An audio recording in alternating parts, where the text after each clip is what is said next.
નમસ્કાર દર્શક મિત્રો, બોટાદ દસ્તક ન્યૂઝમાં આપનું હાર્દિક સ્વાગત છે અને હું છું એલડી મકવાણા. આપ જોઈ રહ્યા છો બોટાદ દસ્તક ન્યૂઝ. હવે પછીના સમાચાર વિગતવાર. બે ફાર્મ ચાલકે ભાવનગરના મેયરની કારને ટક્કર મારી. માતાના 12માના દિવસે ઘર આગળ ઊભેલા મોટા ભાઈને અડફેટે લીધા. મેયરે કહ્યું કોઈ ફરિયાદ નથી કરવી.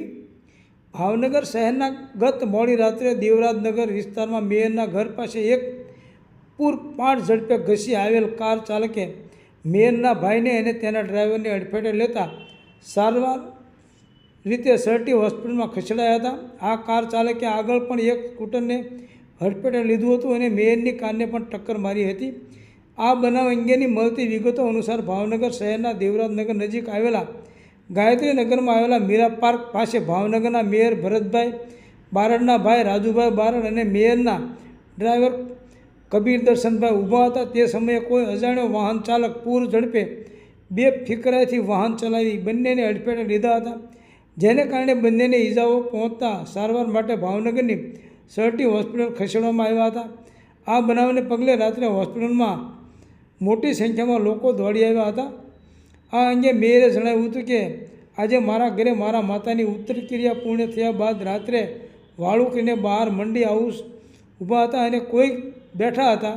એમાં એક ગાડીવાળા પૂર ઝડપે આગળ પણ એક ગાડીને ઉડાડીને અને સાઈડમાં મારી ગાડી ઉડાડી અને બીજા ઘરેથી સ્કૂટર ઘસડીને મારા ભાઈ સાથે અથડાયું, જેના કારણે મારો ભાઈ પડીને બેભાન થઈ જતા એનો પગ ભાંગી ગયો છે અને સારવાર અર્થે હોસ્પિટલમાં લાવતા એક્સરે સહિતની રિપોર્ટ કરવામાં આવ્યા છે. મોઢે દાઢીએ પણ 3 ટાંકા આવ્યા છે. વધુમાં જણાવ્યું હતું કે મારે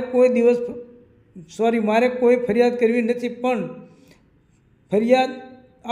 ફરીવાર આવું ન કરે તે માટે કોઈ શીખવા માટે કોઈ ટ્રાય કરે, લાયસન્સ વગર કોઈ આવી ડ્રાઈવ ન કરે માટે પોલીસ ખાતાને મારી વિનંતી છે. ગાડીને નુકસાન થયું છે, 3-4 ગાડીઓને નુકસાન થયું છે. વંડી સાથે ભટકાણી એટલે ઘણા લોકોને ઈજા થતાં બચી ગયા હતા. મારા ડ્રાઈવર અને મારા ભાઈને ઈજાગ્રસ્ત થયા છે. સૌજન્ય દિવ્યા ભાસ્કર, બોટાદ દસ્તક ન્યૂઝ, એલડી મકવાણા, બોટાદ. અકસ્માત બન્યો છે. મારી બા ગુજરી ગયા ને આજે 12 દિવસ થયા. આજે કાયની ઉત્તર ક્રિયા હતી. અમે વાળું કરીને બહાર વંડીએ ઊભા હતા.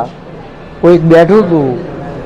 એમાં એક ગાડીવાળા ફૂલ સ્પીડથી, એટલી બધી સ્પીડથી કે આગલા ઘરેથી એક સ્કૂટર ઉડાડતા આવ્યા, મારી ગાડી ઉડાડતા આવ્યા. સામે એક બાજુ ગાડી પડેલી. રોડ એકદમ સુમસામ હોય છે, દિવસે પણ સુમસામ હોય છે, તો રાત્રે તો કોઈ અવર જવર પણ નથી હોતી.